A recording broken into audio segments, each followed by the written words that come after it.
Matrix is a system, Neo. That system is our enemy.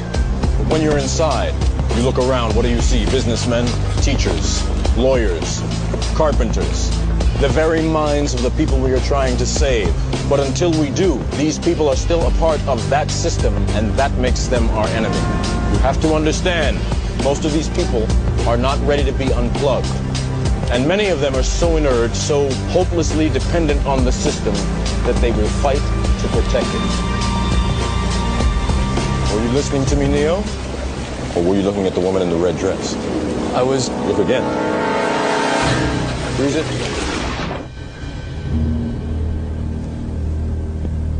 This isn't the Matrix. No.